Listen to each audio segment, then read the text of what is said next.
제9호 태풍 마이삭이 제주도 동쪽 해상을 지나 남해안을 향해 북상하고 있습니다. 거제와 부산 사이 남해안으로 곧 상륙할 것으로 보입니다. 폭우와 강풍을 동반하고 있어서 비바람 피해가 클 것으로 우려되는데요. 취재기자와 함께 태풍과 비바람 전망 알아보겠습니다. 문화생활과학부 김진두 기자 나와 있습니다. 안녕하십니까? 안녕하세요. 네.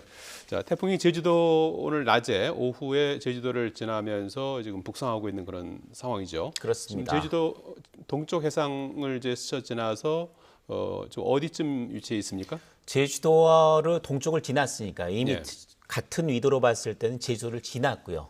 지금은 오히려 부산 쪽에서 좀 더 가까운, 그러니까 제주도보다는 부산에 좀 더 가까운 해상을 지나가고 있는데 부산으로부터 약 170km 정도 남남서쪽 해상을 지나가고 있습니다. 중심 기압은 950헥토파스칼. 제주도를 지나갈 때보다는 조금 약화되긴 했습니다만 예. 중심 부근에 여전히 초속 45m 정도의 무척 강한 바람을 동반하고 있는 강한 태풍의 위력을 유지하고 있습니다. 예. 속도가 시속 28km로 조금 늦춰졌다가 지금은 초속 37km 정도로 다소 빨라진 속도로 경남 남해안을 향해서 이동을 하고 있습니다. 상륙은 거제와 부산 사이 정도 남해안 쪽에 2시에서 3시 사이에 상륙을 할 것으로 예상이 되고요. 부산의 최근 접시간은 새벽 3시, 그리고 울진 부근 동해안 쪽을 지나서 다시 내륙으로 그대로 올라간 상태에서 강원도의 동해 쪽으로 빠져나갈 것으로 예상이 되고 있는데 그것은 오늘 새벽 6시쯤이 될 것으로 예상이 되고 있습니다. 예. 자, 뭐 이게 근데 반경이 꽤 커서 그쪽 그렇죠. 지역은 물론이고 반경이 지금 몇 킬로 정도? 300km 정도 300km 됩니다. 니까 강풍 반경이 초속 15m 이상의 굉장히 강한 바람이 부는 강풍 반경은 300km 정도가 되기 때문에 전국이 영향권이다. 그렇죠. 남해안에 상륙한다고 하더라도 강풍 반경 안에 서울까지도 포함이 된다고 보시면 됩니다.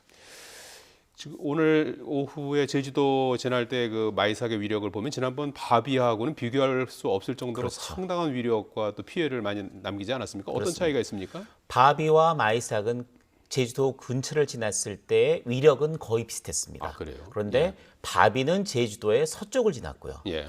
마이삭은 제주도의 동쪽을 지났습니다. 그런데 제주도로부터 거리가 바비보다는 마이삭이 조금 더 가까웠습니다. 예. 그런 상태에서 제주도에 부는 바람 같은 경우에도 훨씬 차이가 컸습니다.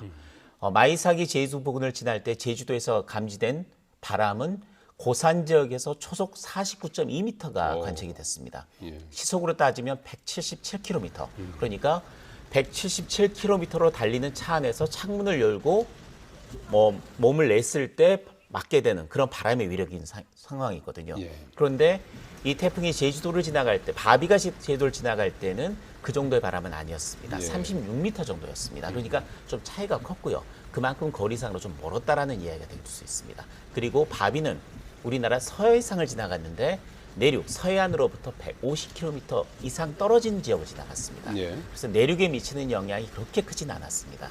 하지만 태풍 마이삭은 제주도 동쪽을 지나서 내륙에 상륙을 하게 됩니다. 따라서 바비보다도 훨씬 많은 피해를 내륙 지역에 줄 것으로 예상이 되고 특히 제주도에 이어서 부산을 포함한 경남 지역, 경북 지역 그리고 영동 지방까지 태풍의 직격탄을 맞을 것으로 예상이 되고 있습니다. 예. 좀 밤이어서 이제 밤 사이에 이제 상당한 이제 피해가 우려되는 그렇죠. 그런 상황인데요. 이번 태풍도 일반적인 태풍과는 좀 다른 점이 많다고 하는데요. 어떤 차이가 있는 겁니까? 우선은 태풍이 발생하는 위치 자체가 상당히 고위도 지역이었습니다. 바비는 타이완 부근이었었고요. 이 태풍 같은 경우는 필리핀 북동쪽 해상에서 만들어졌거든요. 그리고 빠른 속도로 매우 강한 태풍의 위력까지 발달했습니다. 그러니까 필리핀과 타이완 부근에 고손 해역이 자리 잡고 있는데 그 지역을 지나면서 굉장히 빠른 속도로 발달을 했고 또 두 태풍 모두 그래서 매우 강한 위력을 지닌 굉장히 강한 태풍으로 우리나라 제주도 부근까지 올라와서 우리나라에 직간접적인 영향을 주게 되는 그런 형태를 띄었습니다. 예. 그러니까 만들어진 위치가 이전 태풍보다 훨씬 높은 위치에서 만들어졌고 굉장히 빠른 속도로 발달했으며 둘 다 우리나라에 빠른 시간 안에 영향을 줬다는 그런 특징이 있습니다. 예. 역대 최악의 태풍으로 꼽히는 2003년의 매미 그렇습니다. 태풍이 있는데요. 이 진로가 그 당시하고 유사하다면서요? 그렇습니다. 제주도 동쪽을 지나서 예. 경남 해안에 상륙했다. 그리고 경남 그 뒤에 내륙을 관통한 데 동해로 지나갔다라는 게 비슷한 점이긴 합니다만 네. 마지막 위치가 이 마이삭이 좀 바뀌면서 완벽하게 맞다고 보기는 어렵습니다. 왜냐하면 매매의 경우는 경남 내륙을 빠져서 경북 쪽 동해안으로 빠져나갔는데 마이삭 같은 경우에는 경남 남해안에 상륙한 뒤에 그대로 북진을 하게 됩니다. 거의 북진을 해서 동해안을 따라서 이동하다가 강원도 쪽에서 빠져나가거든요. 오히려 빠져나가는 위치 같은 경우에는 2002년도에 태풍 루사와 비슷한 위치로 빠져나갑니다. 그러니까 상륙하는 지점과 내륙을 관통한다는 점에서는 매미와 같지만 빠져나가는 위치는 그러니까 서서 동해안을 따라가서 빠져나갔기 때문에 빠져나가는 위치는 오히려 2002년도에 루사와 비슷한 굉장히 특이한 형태의 태풍이 되는 되는 상황입니다. 그거는 이제 어떤 의미가 되는 겁니까? 육상 그 내륙의 피해를 더 크게 줄 수도 있다는 뜻인가요? 그렇습니다. 비바람 피해가 훨씬 루사보다도 강할 수 있다. 매미보다도 강할 수 있다라는 그런 의미입니다. 루사 같은 경우는 우선 비 피해가 훨씬 컸던 태풍으로 기록이 되고 있고요. 매미 같은 경우는 바람 피해가 컸던 태풍입니다. 그런데 두 태풍 모두 바람뿐만 아니라 비도 또 비뿐만 아니라 바람도 강했던 태풍들이었습니다. 그런데 내륙에 머무는 시간은 그렇게 길지는 않았거든요. 근데 이번 태풍 같은 경우는 경남 해안에 상륙한 뒤에 동해를 따라서 이동합니다. 이동 속도가 빠르기 때문에 짧은 시간에 이동을 하긴 하겠습니다만은 내륙을 계속해서 관통하면서 지나간다는 점에서 많은 비와 강한 바람으로 인한 피해가 매미나 루사와 버금갈 정도로 많은 피해가 날 가능성이 있다라는 이야기고 그런 점에서 제도 부근을 지날 때 이미 제주 굉장한 피해가 났거든요. 그런 상황을 가정했을 때는 내륙을 지나면서도 굉장히 많은 피해를 한반도에 안겨줄 가능성이 높다. 이렇게 분석이 되고 있습니다. 지금 태풍 마이삭의 중심 기압이 950 헥토파스칼. 이 숫자가 좀 작으면 작을수록 센 거죠? 그렇습니다. 낮으면 낮을수록 강한 태풍입니다. 강한 태풍이 되는 거죠. 지금 앞서 말씀하신 것처럼 제주도 지나면서 세력이 약간 약해졌다. 그렇죠. 이렇게 이제 언급을 해주셨는데 어떻습니까? 그럼 육지로 상륙하면 태풍의 위력이 좀 더 약해질까요? 그렇습니다. 어떻게 예상할 보통 수 있습니까? 태풍의 경우에는 내륙에 상륙하면 세력이 급격히 약화됩니다. 그 이유는 태풍은 바다에서부터 에너지를 공급받거든요. 그리고 내륙을 지나면서는 에너지를 공급받지 못하면서 대신 지면과의 마찰 때문에 세력이 급격히 약화되는 게 사실입니다. 또 속도도 느려지는데 이 태풍은 좀 다릅니다. 내륙에 상륙한 뒤에 속도가 시속 47km 정도로 지금보다도 훨씬 빨라집니다. 그러니까 내륙을 지나면서 세력이 약화되긴 하지만 급격하게 약화되는 일반적인 태풍과는 조금 다른 형태를 보인다. 그러니까 굉장히 빠른 속도로 내륙을 지나면서 강한 태풍의 위력을 그대로 유지한 채 동해로 진출할 것으로 예상이 되기 때문에 이번 태풍 같은 경우는 매미나 루사보다도 내륙에 미치는 영향은 훨씬 더 클 가능성이 높다라는 이야기입니다. 자, 이 태풍이 예상대로 지금 태풍이 지나가고 있는 상황에서 예상이 크게 이제 어긋나지는 않을 것으로 이렇게 지금 봐야 될 것 같은데 이렇게 이제 북상할 경우에 해안가 지역의 해일 피해 가능성 어떻게 봐야 되는 겁니까? 그렇습니다. 이번 해일 피해 우려가 굉장히 큽니다. 매미의 경우에도 마산 지역, 지금은 창원 지역입니다만 마산 지역에 해일 피해가 있었지 않습니까? 인명 피해까지도 났었는데 지금 시기가 어제인 2일은 백중살이 기간이었고요. 또 2일부터 5일까지가 대조기. 그러니까 평소보다 민물 때 바닷물 수위가 높아지는 시기에 접어듭니다. 그런 상태에서 태풍이 접근을 하게 되면 태풍으로 인해서 바닷물의 상승 효과 그리고 바람으로 인한 또 상승 효과가 세 가지가 겹치면 해일 피해가 발생할 가능성이 굉장히 높고 그게 남해안, 동해안 지역에 영향을 줄 가능성이 높습니다. 따라서 남해안, 동해안 지역은 밤 사이에 밀물 시기에 태풍이 접근한다고 하면 해안가에 접근하는 것은 무조건 삼가해야 되고요. 특히 해일 피해가 바닷물이 방파제를 넘어서 들어오면서 영향을 침수 피해를 줄 수 있는 가능성이 무척 높아지기 때문에 각별히 주의를 해야 합니다. 지난번 바비와 이제 비교해 보면은 또 다른 점이 그 바비에 비해서 비도 지금 그렇습니다. 많이 쏟아지고 있는 것 같아요. 그렇죠. 이번 태풍이 이제 내륙을 지나서 이렇게 동해 쪽으로 이동하는 걸로 이렇게 돼 있는데 지난번 2002년 동해안 지역의 태풍 루사 그렇습니다. 800mm의 그 물폭탄을 쏟아부었던 그 태풍하고 비슷한 양상인데 이번에도 이제 물폭탄을 예상할 수 있습니까? 루사 때 강릉 지역에 하루 강우량이 870mm였습니다. 그러니까 그게 일 강수량 최고 기록을 세우고 있는데 이번 태풍이 제주도 지역을 지나면서 제주 산간 지역에는 최고 강우량이 1000mm를 기록했습니다.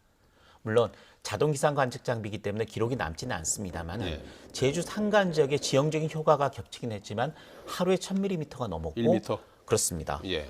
또 다른 지역 같은 경우에도 900mm를 넘는 지역이 속출하고 있는 상태입니다. 그런데 제주 지역만 이렇게 많은 비가 내린 것이 아니라 강원도 양양이나 속초 지역에도 시간당 130mm의 비가 내리면서 지금 강우량이 260mm, 300mm에 육박하고 있거든요. 태풍이 다가가기도 전에 이미 강한 동풍이 태백산맥에 부딪히면서 강원도 영동의 북부 지역 쪽으로 이렇게 많은 비가 쏟아진 겁니다. 그런데 태풍이 올라가게 되면 그런 효과가 더해지게 됩니다. 그러니까 영동 지역은 벌써부터 많은 비가 내리기 시작했는데 오늘 아침쯤이 되면 태풍이 가장 접근하는 새벽부터 아침 사이는 영동 지방에 다시 400mm 정도의 비가 더 내리게 됩니다. 그러면 예. 이 지역의 이번 태풍으로 인한 총 강우량은 800mm가 될 가능성이 있다라는 이야기입니다. 강원도 영동 지역은 올 봄에 산불 피해가 났었던 곳이고요. 또 긴 장마 때문에 계속해서 산사태 피해가 많이 났던 곳입니다. 그런데 강한 바람과 함께 800mm 정도의 비가 내린다면 산사태 피해가 속출할 가능성이 무척 높기 때문에 이 지역은 특별히 주의를 해야 합니다. 예. 지금 산사태 주의보가 내려져 있는 상태죠? 심각 상태입니다. 그러니까 산사태 위기 경보가 경계에서 심각 단계, 최고 단계로 지금 내려져 있는 상태고 특히 강원도 지역은 영동 지방은 상당히 위험한 지역이 굉장히 많기 때문에 각별히 주의를 해야 합니다. 예. 대피할 수 있다 그러면 대피하는 것이 가장 최선이라고 할 수 있겠네요. 그렇습니다. 아마 주민 대피령이 내려질 가능성도 상당히 높습니다. 자, 이번 태풍이 오늘 밤 이제 지금부터 오늘 아침까지 그렇죠. 예, 이제 태풍이 지나가는 그 시간 전체가 다 이제 위험한 시간이다 이렇게 봐야 될 텐데요. 시간과 어떤 장소별로 좀 짚어주시겠습니까? 그렇습니다. 부산을 포함한 남해안 지역 예. 그리고 그 동해안 지역까지 경북 동해안 정도까지가 오늘 밤부터 그러니까 지금부터 예. 앞으로 3시간 정도입니다. 그러니까 부산이 새벽 3시에 가장 근접을 하게 되고요. 2-3시 정도. 그렇죠. 그리고 경북 지역의 포항 이런 쪽은 4시, 5시입니다. 예. 그렇다면 지금 남해안 지역과 전남을 포함한 남해안 지역과 경북 동해안 지역까지는 지금부터 3시간에서 5시간까지가 가장 위험한 시기가 되겠고요. 그다음 새벽 3시 이후부터 오늘 아침까지 그러니까 오전 정도까지는 영동 지방 쪽으로 가장 위험한 지역이 되겠습니다. 그래서 그 지역에서는 강한 바람 그리고 폭우에 대한 대비가 필요하겠고요. 한 가지 더 제가 말씀드리고자 하는 것은 서울 경기 지역도 안심할 수 있는 상황은 아닙니다. 네. 왜냐하면 태풍이 가장 접근하는 4시부터 6시 그리고 출근 시간대까지 예. 현재 우리나라 북서쪽 지역에 차갑고 건조한 공기가 머물러 있는 상태에서 태풍으로 인한 뜨거운 공기가 두 개가 부딪히는 지역이 수도권 지역입니다. 그러면 굉장히 강한 비구름들이 만들어질 가능성이 높아서 이 지역에도 100에서 200mm 정도의 비를 예상을 할 수가 있고요. 또 강풍 반경 안에 들어갔기 때문에 초속 15m 정도의 강한 바람이 수도권 지역에도 출근길 무렵에는 불 수가 있다라는 이야기입니다. 따라서 수도권 지역에 계신 분들도 동쪽으로 태풍이 지나간다 그래서 안심하시지 마시고 예. 아침에 일어나셨다면 그 태풍 정보 그리고 날씨 정보를 먼저 확인하신 뒤에 이동을 하시는 게 좋겠습니다. 예. 자, 이제 뭐 엎친 데 덮친 격으로 이 마이삭이 지나가기가 무섭게 또 다른 태풍 하이선, 이 하이선이라는 그렇습니다. 태풍이 또 북상하고 있다면서요? 중국에서 이름을 붙인 태풍 예. 이름인데요. 하이선, 해신이라는 뜻을 지닙니다. 바다의 신이라는 뜻을 지니는데 예. 저는 이 하이선을 가장 우려하고 있습니다. 아, 이 마이삭보다 더 강한 그렇습니다. 태풍인가요? 왜냐하면 올해 우리나라에 직접적인 영향을 줬던 태풍이 바비와 그리고 하이선 그 마이삭이었는데 마이삭, 예. 오히려 이 하이선이 바비와 마이삭보다 훨씬 강하게 발달합니다. 920헥토파스칼까지 강해진 상태에서 당초 예상으로는 일본 규슈를 통과한 뒤에 올라올 것으로 예상을 했었는데 이렇게 규슈를 통과하면 세력이 급격히 약화됩니다. 그런데 새로 예측한 그 모델이 다시 나왔는데 보시는 것처럼 오른쪽이 보이시죠? 예. 규슈를 상륙하지 않고 해상으로 그대로 올라오는 걸로 되어 있습니다. 이런 상태에서 부산 쪽에 상륙한 뒤에 그대로 올라와서 영서와 경기도 중간 정도로 올라오는 것으로 되어 있습니다. 굉장히 강한 위력을 지닌 오히려 마이삭이나 바비보다 강한 위력을 지닌 태풍이 크게 약화되지 않은 상태에서 다시 우리나라를 이번에는 관통하는 형태가 됩니다. 어. 남북으로. 그런 상태이기 때문에 오히려 마이삭보다도 훨씬 우려가 되는 태풍이 하이선이 되겠고요. 우려되는 시기는 이번 일요일 밤부터 월요일까지가 되겠습니다. 예. 그 각국의 어떤 그 모델별로 예상 진로를 좀 달리 이렇게 보고 있는데요. 우리 기상청이 지금 비교적 잘 보고 있는 겁니까? 바비와 지금 마이삭 같은 경우는 우리 기상청 예보가 결국은 맞은 셈이 됐고요. 그리고 하이선 같은 경우는 각자가 일본 규슈를 통할지 아니면 규슈를 벗어나서 우리나라로 올라올지가 여러 가지 모델이 달랐었는데 지금은 대부분의 모델이 비슷한 진로를 선택을 하고 있습니다. 그래서 하이선 같은 경우는 현재 규슈에 상륙하지 않고 규슈 서쪽을 지나서 우리나라 남해안으로 올라오는 그 진로가 가장 지금 유력해 보입니다. 따라서 이런 진로를 통하게 되면 말씀드렸듯이 이번 일요일부터 다음 주 월요일까지 우리나라 전국이 태풍의 영향을 들고 특히 내륙을 완전히 남북으로 관통하기 때문에 각별한 주의, 대비가 필요하고 이 태풍의 진로를 예의주시해야 될 것 같습니다. 예. 예, 지금까지 문화생활과학부 김진두 기자였습니다. 더 말씀 고맙습니다.